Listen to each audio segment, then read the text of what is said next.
The Conjuring Last Rites. I was supposed to go see it yesterday. My alarm did not go off. I overslept, but I did get to see it today, so I'm going to bring you my review here. Not going to go into any big spoilers, just going to tell you what I thought about the movie. Last Rites, this one is directed by Michael Chavez, who also directed the previous one, which was The Conjuring, The Devil Made Me Do It. Now, clearly with that movie, it felt like the series took a step down. Not that it was a bad movie. I remember watching it on HBO Max during the pandemic. I think it was it might have been right after that, but it was around that time because they had it on HBO Max. But, this franchise has been very hit or miss when you count like all the movies, like The Nun and all that, the Annabelle movies. There have been some good ones, there have been some bad ones. This one is an important one because this is supposed to be the last installment of the story of Ed and Lorraine Warren. This is like a wrap up and their final big adventure, even though it sort of wasn't. Now, I do want to comment that as much as the first two Conjuring movies and even the third one was really good at making me care about Ed and Lorraine Warren in the universe. That is to say, the Patrick Wilson and Vera Farmiga versions of Ed and Lorraine Warren. I've said this before, but if you look into Ed and Lorraine Warren in real life, a lot of the stuff they did was even more than questionable. A lot of it was, to be honest with you, if you really, I did a deep dive into them like maybe 5-6 years ago, and they were shysters. I mean, I don't want to break the immersion here, but the movie still tries to portray itself as being based on an actual event. There are things that happen in the third act that are way over the top. I'm not saying that I don't believe it happened that way, but these movies love to enhance the fiction and make it, make it more cinematic and more adventurous. You know what I mean? A lot of Ed and Lorraine's adventures were not as, like Ed was not this like superhero. Lorraine wasn't this like psychic who could figure everything out with her powers. It wasn't that. But in the movie universe, I love Vera Farmiga and Patrick Wilson. And in this movie, they are back, and I still love them as characters. The performances are great. The way that they have chemistry when they look at each other, it feels like a couple who's actually in love. And Vera Farmiga and Patrick Wilson, all credit goes to them. They are phenomenal in these movies. This movie also brings in Judy Warren, the daughter. She was in... was she in the previous ones? I don't even remember if she was in the... No, she was not in the previous ones. It was a younger actress. And that's their daughter, and then introduces the boyfriend. And it's funny because in the film, there are a lot of cameos of characters from previous movies. I'm not going to say when, but they're there.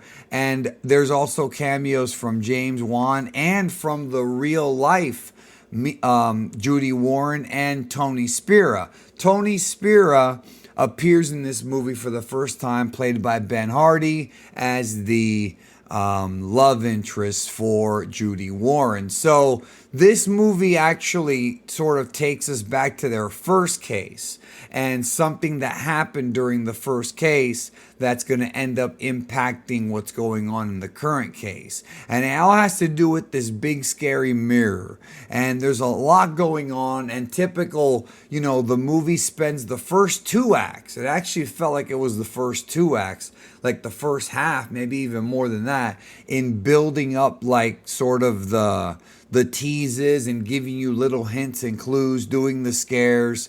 There was a couple jump scares that got me, but it builds up the paranormal events. I don't think they were as over the top as the Enfield Poltergeist, but some of them were. I mean, a lot. It goes back to like the fact that, and I was saying this in the past, if you've heard my previous reviews, how many more movies can they do the whole haunted house thing? And it's not even the same kind of haunted house. They do find ways to come up with, new antagonists with different stories. This story of this antagonist, I felt like was not made very clear in the story of the movie. Like they explain some of what this monster is, or demon or whatever, but they don't.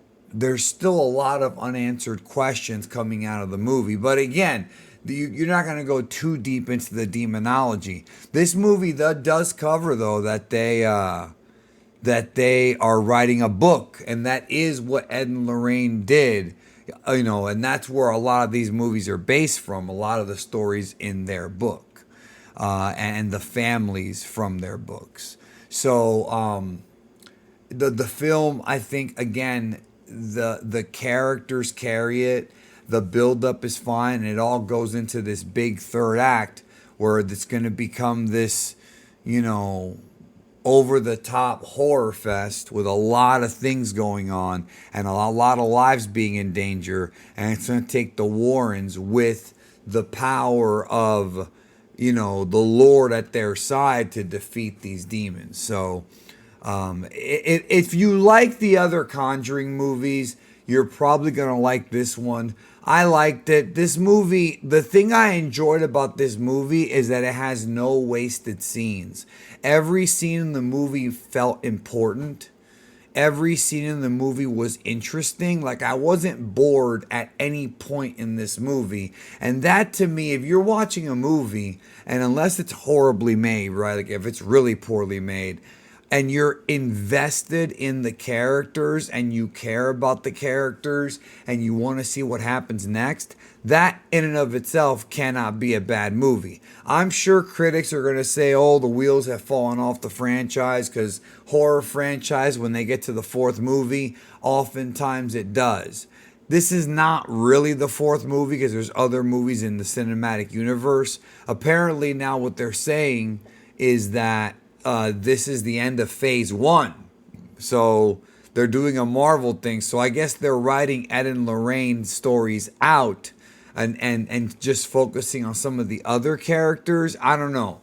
I don't know what they're going to do with this cinematic universe, but I know that the Conjuring movies were always the best and most consistent movies in this universe. The Nun movies were inconsistent. Annabelle 1 is garbage. Annabelle 2 is great. Like, you're getting a lot of hits and misses, but with The Conjuring, I think I like all 4 of them.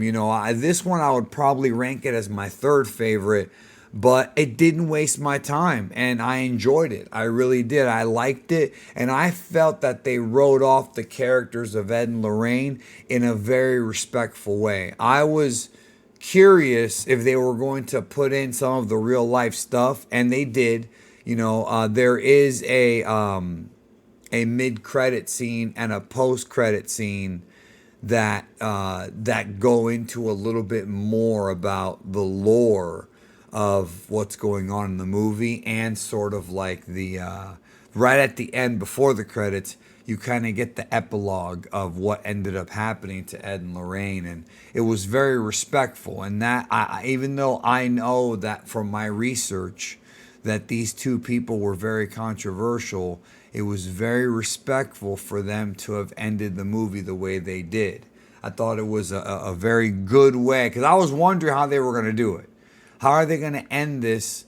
Are they going to kill off a character? That's not really what happened in real life. So they figured out a way to do it to where it was tasteful, and I appreciate that. So if you like the other Conjuring movies, go see it. If you haven't seen the other Conjuring movies, you're probably going to have to see it, because this does have other characters from previous movies in it, many of which I did not recognize upon first glance, but I got later. And you're going to want to really know what's going on and know Ed and Lorraine, because if you watch this movie and you don't already care about them, they'll make you care about them, but you care about them a lot more as characters when you see what they've been through. You know what I mean? So if you haven't seen a Conjuring movie, watch the first one. If you like it, watch the second one, and then just finish off the series. They're not even that long. So those are my thoughts on The Conjuring Last Rites. Let me know if you saw it and how you rank the four movies. I put this one a bit lower than the second one. Some parts of it I think were better than the second one, to be honest with you. Some parts of it were better, but the second one had some parts that were really freaking me out. And also, the second one, I did some homework on that story as well, the real Enfield poltergeist. And, there's a lot of information out there. There's documentaries out there about that one. And it is creepy, but it's also, again, heavily debated. So, anyways, y'all, take care of yourself. I'll see you soon. Peace.